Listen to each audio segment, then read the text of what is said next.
Muy buenas tardes, Fernando. Buenas tardes, ¿qué tal? ¿Qué tal? ¿Cómo estás? Bienvenido Todo aquí bien, a muy las contento de conversas del estar. Festival Manuel. Qué bien, qué bien. Muchas Bienvenido a las gracias. conversas del Festival del Trujillo Durán. Fernando, para quienes nos están viendo, quienes se están conectando y nos están escuchando, pues aquí tenemos a Fernando Díaz, uno de los cortometrajistas venezolanos que estará compitiendo en el Festival Manuel Trujillo Durán con su película Torta de Calabacín. Torta de Calabacín viene a ser tu tercer cortometraje después del restaurante y Encieño. Y además este cortometraje, Torta de Calabacín, creo que ha tenido un impulso viajero desde el inicio, porque cuento festival tras festival donde has presentado el trabajo. Sí, bueno, fue el segundo cortometraje, en cine lo hice después, que fue un proyectico más pequeño.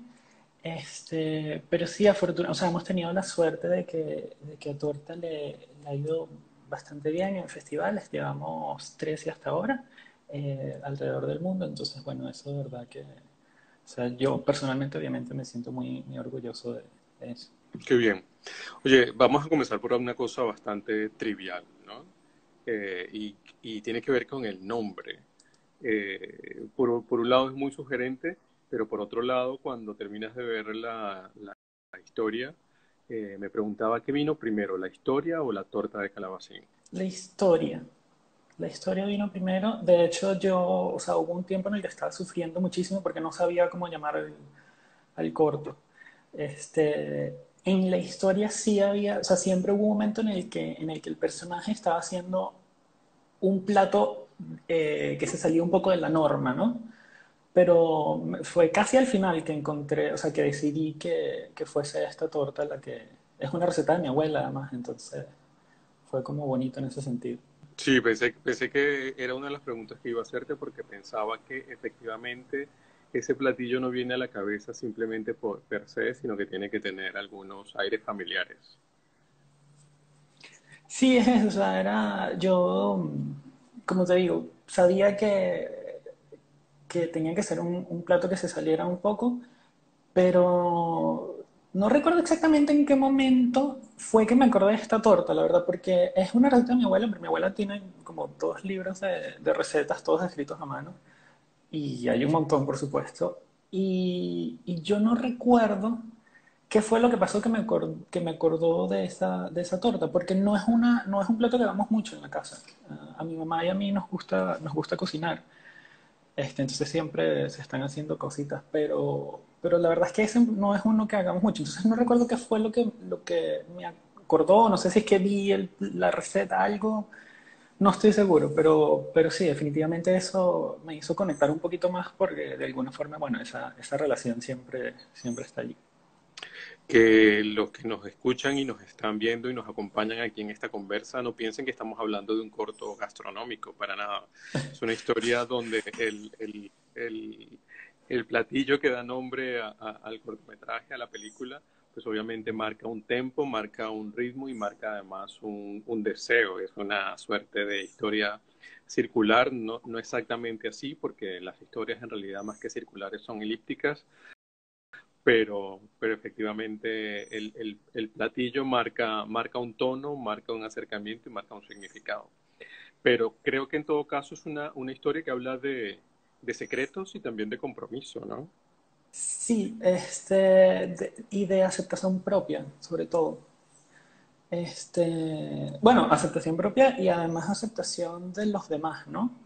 O de aceptarse a sí mismo frente al rechazo de los demás. Este, pero sí, como bien dices, obviamente el tema de los secretos está allí y por supuesto también el tema de la expresión, ¿no? De la manera de uno expresarse, o sea, de cómo expresarse en el sentido de la manera en la que uno se muestra en frente a los demás. ¿Cómo ha sido, cómo fue el trabajo previo con los actores? ¿Cómo conseguiste la química entre ellos?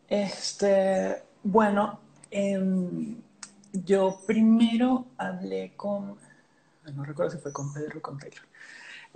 Pero una de las cosas que sí, sí, tiene que haber sido con Pedro porque yo estaba hablando con él y en ese momento no habíamos, o sea, estábamos apenas conversando, ¿no? Y yo le comenté del guión, creo que yo se lo había mandado, yo lo había leído y lo primero que me dice es, no, bueno, yo entre los dos personajes, o sea, estábamos hablando de qué personaje le interesaba a él interpretar. Y él o sea, de una me dijo, sin duda, yo quiero ser el papel de Joan, se llama el personaje. En el corto nunca se dice, pero el papel de Joan.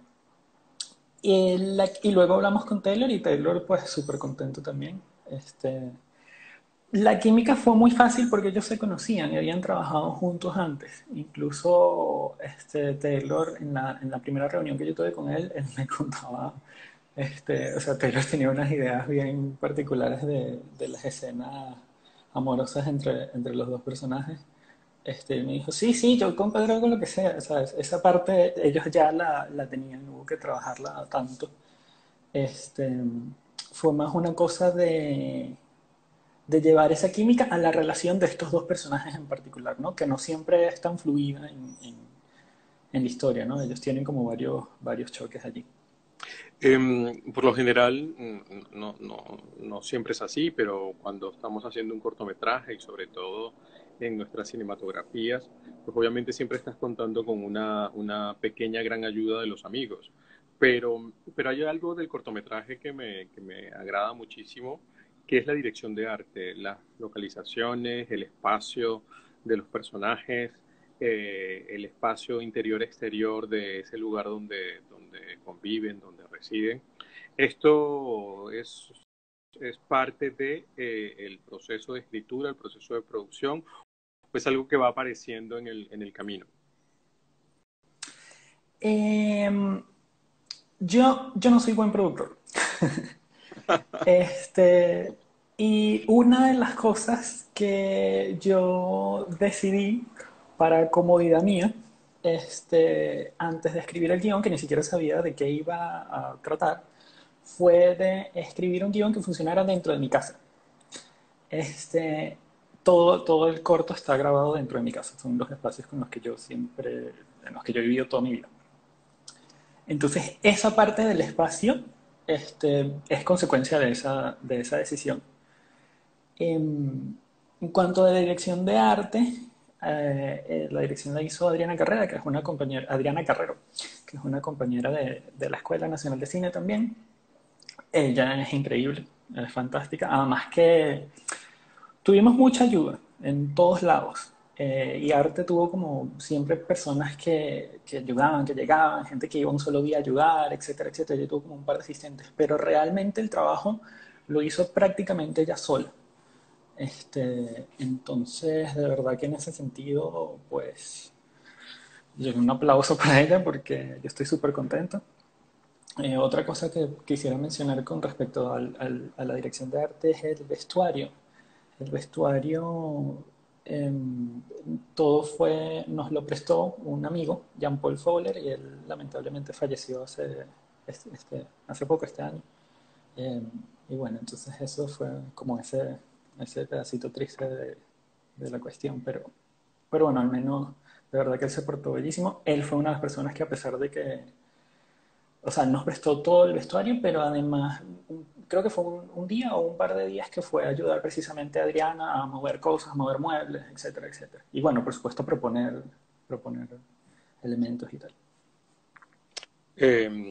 Para quienes nos escuchan y nos ven y nos acompañan, Torta de Calabacín, el segundo de tres cortometrajes de Fernando Díaz. Es una historia de pareja, es una historia con dos chicos eh, que se encuentran enfrentados por una revelación, como bien dices tú, que genera una discusión, que genera una búsqueda de aceptación y también de aceptación mutua, pues, en realidad. Eh, es una historia muy sutil, delicada, y especialmente fluye, fluye curiosamente con una cámara que está muy reposada, muy atenta, muy equilibrada en el centro del set, siempre tratando de abarcarlo todo, pero con los personajes en la mira, en pleno centro del encuadre. Y es curioso también porque hay una parte del cortometraje que me encanta, que es cuando fluye hacia el exterior, que hay como una aproximación, cuando hay una búsqueda en esa suerte de celebración que está allí y que marca también como un punto arriba dentro de la historia. Esta decisión de no mover prácticamente casi nunca la cámara es por un tema de gusto, fue un tema más bien de planificación, fue un tema mejor de resolución. Ahí hay cosas que yo creo que se mezclan, ¿no?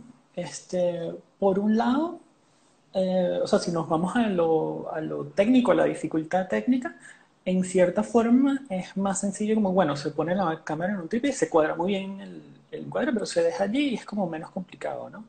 En términos de ahorrar tiempo y ese sentido. Pero esto creo que fue más una consecuencia de tomar esta decisión de que la cámara fuese fija la mayoría del tiempo. Em, y la idea era mostrar los momentos, digamos, de la vida cotidiana, si se quiere, en esta cámara que no se mueve, ¿no? Como una visión, como en cierta forma, como si se viese a través de una ventana, ¿no? Pero en los momentos en los que pasaba algo más allá, sí tomar la cámara en mano, ¿no? Que sobre todo la escena en la que Joan sale del baño y tienen este encuentro con su pareja, que esto en mano y entonces digamos, rompemos un poco el esquema que estábamos trabajando de eso, de mantener la cámara fija. Entonces, bueno, creo que o sea, los dos elementos más importantes para la decisión fueron esos. No, creo que además funciona muy bien, sobre todo por los tiempos, quiero decir, en los tiempos dramáticos. Funciona estupendo porque estás hablando de ese mundo conocido y aparentemente equilibrado y luego comienza un mundo totalmente Exacto. distinto, una vez que se sabe lo que ocurre entre ellos o lo que está ocurriendo entre ellos. Cuando planteas un cortometraje de esta dimensión, de este tempo, que además no es un cortometraje tampoco, está muy bien en cuanto a su metraje, el personaje de la amiga fue un personaje que ya lo tenías pensado, lo incluiste un poco para dar más dinamismo a la historia, para quizás crear una suerte de breve triángulo disruptivo, como se llama generalmente en guión este tipo de estrategias narrativas. Bueno, Lía, la actriz está conectada ahorita acaba de escribir. Ahí está. Mira. Ese Bienvenida, Liz. personaje, sí. Además, bueno, ella fue la primera de los actores que se incorporó al proyecto. Este, ese personaje, el guión cambió muchísimo, ¿no? Desde que yo empecé a escribirlo, em, cambió muchísimo. Y originalmente el personaje de Lía vivía con ellos, vivían los tres juntos. Y sí, la idea siempre fue tener, como tú dices, este triángulo disruptivo. Incluso, bueno, claro, al vivir con ellos había distintos momentos en los que la relación entre los tres se volvía como más compleja. Em, pero bueno, al final decidí enfocarme en la relación de ellos y sí, ella entra como este elemento disruptivo por un lado, pero a la vez es a través del personaje de ella que el personaje principal termina de dar el paso entonces en ese sentido, además de crear cierta fricción entre ellos, también hace lo contrario en otros, Sí, en es muy otros puntos. interesante porque es un personaje que tiene una utilidad dramática muy buena, porque prácticamente a propósito de su entusiasmo y de su no tan discreta eh, eh, historia eh, o de sus palabras, pues logra un poco mover realmente y remover lo que realmente va a ocurrir.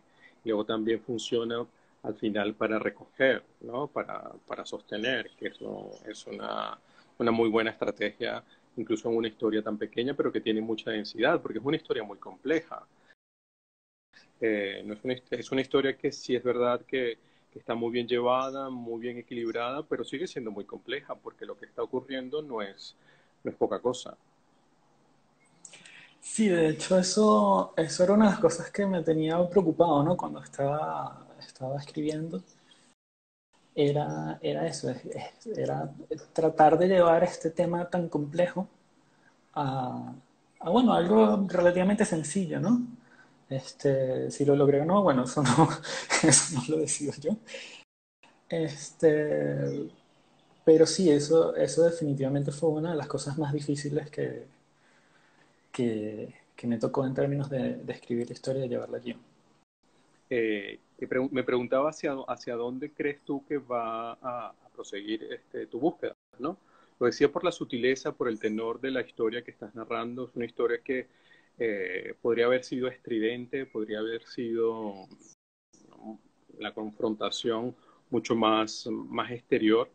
En este caso tenemos una historia muy queda, muy de silencios, muy de gestualidad, y eso me sorprende gratamente porque permite buscar como otros tonos dentro de la cinematografía nuestra. Sí. Decíamos que sí, el tema de un poco de decir las cosas sin decirlas, ¿no? Este es uno que siempre me ha llamado la atención y es uno que quisiera seguir explorando definitivamente.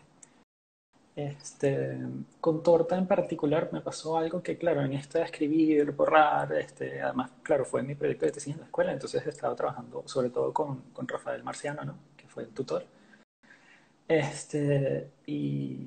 Y en todo este cuento, al final, en una de las versiones, yo tenía como una cantidad de diálogos y una cantidad de cosas que se decían, que no se decían, como más como lo que decías, ¿no? Hemos vuelto.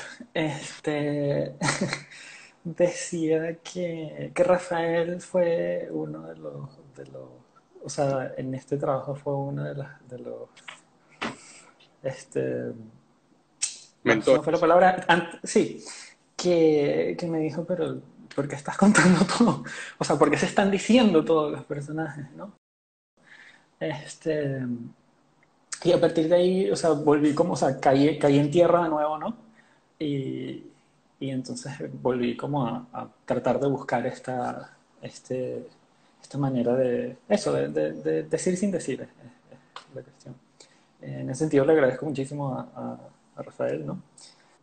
Que Ujú. de repente te levantaste y comencé a ver algunos de los encuadres de tu casa Ah, y comentaba para los que no habían escuchado que, bueno, que el corto además está rodado en tu casa, que está muy masticada, muy conocida, muy vista, y eso también se nota mucho a la hora de saber dónde colocar la cámara, qué mirar, qué buscar, qué contar. Em, Fernando, una cosa más antes de irnos. Has comentado un poco que este fue tu trabajo de grado en la Escuela Nacional de Cine, eh, pero sí me gustaría saber un poco cómo fue la estructuración del cortometraje. De nuevo, aquí estamos. Esperamos no perderte en este último corte. ojalá, sí. Queríamos saber también un poco cómo fue el tiempo de rodaje, cuánto tiempo te llevó a hacer filmarlo en realidad y cuánto tiempo entregaste desde la preproducción a la postproducción. Creo que siempre es un dato muy bueno para gente que se va incorporando a este oficio maravilloso. Bueno, la preproducción en términos de guión, yo estuve trabajando el guión con distintos profesores en la escuela desde cuarto semestre hasta quinto que empezamos, bueno, hasta sexto que empezamos a grabar. Fue un año y medio allí. Este, la preproducción ya una vez tienen el guión y ya buscando como, bueno, los equipos, los equipos tanto el equipo humano como los equipos, Hola Fernando, por aquí hola. tenemos a uno de tus compañeros de rodaje que nos está contando que el rodaje duró una semana, lo cual es muy buen tiempo para un cortometraje. Fueron 4 días. 4 días fueron. Sí. Iban a ser 5, pero tuvimos que reducir. El último día, el cuarto día fue bien largo. Eso sí. No, pero está muy bien porque se siente un poco, independientemente de que cuando uno está en un rodaje probablemente el estrés es a millón, pero se siente muy reposado, los actores se ven que están cómodos y bien. Lamentablemente se nos acaba el tiempo, tenemos a Antonio Coelho esperando, pero queremos dar gracias a Fernando Díaz.